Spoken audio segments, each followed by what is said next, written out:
Anggota DPRD Lampung Tengah fraksi Partai PDIP menggelar konferensi pers terkait adanya informasi berita yang beredar luas di media sosial tentang Ketua DPRD Lampung Tengah. Ketua DPC PDIP Lampung Tengah Lukman Joyo Sumarto menyampaikan tindakan tegas dari Ketua DPRD Lampung Tengah yang telah mengambil jalur hukum kepada akun-akun penyebar berita tidak benar tersebut. Ada beberapa hal yang perlu saya sampaikan secara fisik di sini, bahwa Saudara Marsono sudah melakukan langkah pertama adalah melaporkan pelaku pembuatan konten tentang apa yang sudah disebarluaskan di tengah masyarakat kepada Polda Lampung tertanggal 1 November 2022. Jadi Saudara Marsono sudah mengambil langkah, tolong di zoom ini, ya, sudah mengambil langkah secara hukum karena kami kader PDI Perjuangan ini patuh terhadap hukum. Kita nggak mau mengambil langkah-langkah secara barbar. Nah itu kira-kira. Jadi saya minta kepada saudara-saudara untuk menyebarluaskan konferensi pers yang kita lakukan pada sore hari ini. Sementara itu, IKD Asian Nafiri, anggota Komisi 4 DPRD Lampung Tengah, juga selaku Wakil Ketua Bidang Kehormatan DPC PDIP Lampung Tengah, mengatakan isu yang beredar berasal dari potongan-potongan video yang dijadikan satu. Saya Ketua Bidang Kehormatan Partai DPC PDI Kabupaten Lampung Tengah. Setelah mendengar berita ini, saya langsung menemui Saudara Marsono. Menemuinya tidak secara resmi, tugas partai itu sebagai badan kehormatan yang menjaga etika partai, akan tapi masih saya lakukan persuasif. Di situ saya minta keterangan kepada Saudara Marsono bahwa yang selama ini ditayangkan ini adalah potongan dari sekian panjangnya video, ya. Sekali lagi saya katakan ini adalah potongan, dan waktu pembuatan TikTok tersebut di situ ramai orang, bahkan sekwan pun ada di situ, ketua fraksi pun ada di dalam pembuatan TikTok tersebut. Kenapa belum saya panggil secara resmi kepartaian? Karena yang pertama, Saudara Marsono ini sudah mengambil langkah hukum, yaitu melaporkan fitnah ini di Polda sebagaimana sudah ditunjukkan tadi bukti lapornya oleh Ketua DPC. Yang kedua, saya konfrontasi, saya klarifikasi dengan orang-orang yang disebutkan oleh Pak Marsono tadi. Mereka mengatakan atau mengamini, mengiyakan bahwa mereka ada di dalam TikTokan tersebut. Dan yang selanjutnya, Pak Marsono ini nggak tahu kalau itu diunggah dijadikan TikTok. Sampai berita ini menjadi ramai, Pak Marsono belum tahu atau tidak mengetahui kalau video itu akan dijadikan TikTok. Mungkin itu. Dalam konferensi pers tersebut, Ketua DPRD Lampung Tengah Sumarsono mengklarifikasi kejadian yang sebenarnya, dan Sumarsono sangat mengecam keras perbuatan yang melanggar Undang-Undang ITE tersebut. Intinya pada tanggal 1 sekira setelah saya rapat di kantor DPRD, saya menghadap bersama ketua fraksi ke tempat ketua DPC di Rumah Kayu.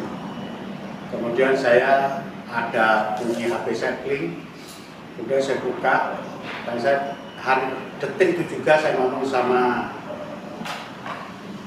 Pak Lambok, kedengaran pada saya itu, puncak betul orang ini, kayak gitu. Kemudian setelah itu saya teruskan ngobrol sama ketua DPC dan ketua fraksi terkait program-program. Kemudian saya langsung pulang ngajak sama saudara Pendi untuk langsung lapor ke Polda. tanggal 1 itu. Berarti Polda yang saya laporkan adalah konten dengan nama sidik-sidik, baik itu di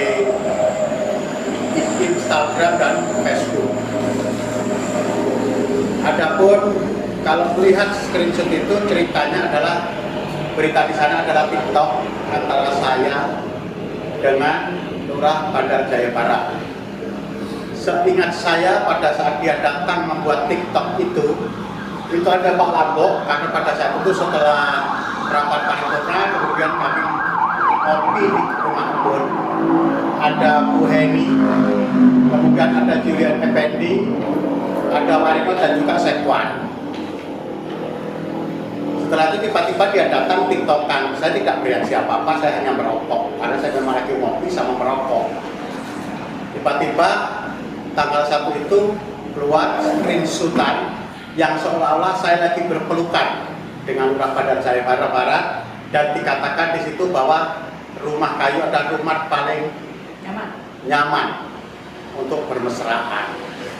Nah, kalau itu diunggah di IG dan Facebook, tentu melanggar undang-undang ITE. Tanpa konsultasi dengan siapapun, langsung saya berangkat ke Polda melakukan pelaporan ini. Dan saya sebagai ketua DPRD terus terang ini sangat menyesatkan, sangat merugikan saya dan membunuh karakter saya. Untuk itu saya meminta kepada Polda untuk tetap segera menindaklanjuti kasus ini. Selama ini sepengetahuan saya sudah dipanggil saksi, tapi tindak lanjutnya seperti apa saya belum tanya, karena nanti setelah 20 hari dari pelaporan ini baru saya memiliki hak untuk menanyakan perkembangan kasus tersebut. Jadi saya kepada Ketua DPC dan teman-teman fungsionaris DPC ada dikatakan sebagai petugas partai, saya merasa dijolimi. Jadi saya sebagai petugas partai sudah melaksanakan tugas yang diberikan kepada saya dengan baik, tetapi ada karena tahun politik lawan-lawan mungkin orang yang mau menjatuhkan saya. Tapi saya yakin karena saya memang tidak melakukan, makanya tanpa konsultasi sama siapapun saya langsung lapor ke Polda. Dan terakhir saya tanya, Mas, sudah tingkat penyelidikan, sudah beberapa saksi yang sudah diperiksa, mudah-mudahan kalau memang sudah cukup, mungkin akan ditinggalkan. Saya rasa itu dari saya. Sementara itu, Lambok Nainggolan, anggota Komisi 3 DPRD Lampung Tengah, selaku Wakil Ketua Bidang Politik, menyampaikan berita yang beredar adalah upaya pembunuhan karakter dari kader-kader Partai PDIP di Lampung Tengah. Di akhir, Ketua DPC PDIP Lampung Tengah mengatakan akan terus melakukan pendampingan hukum.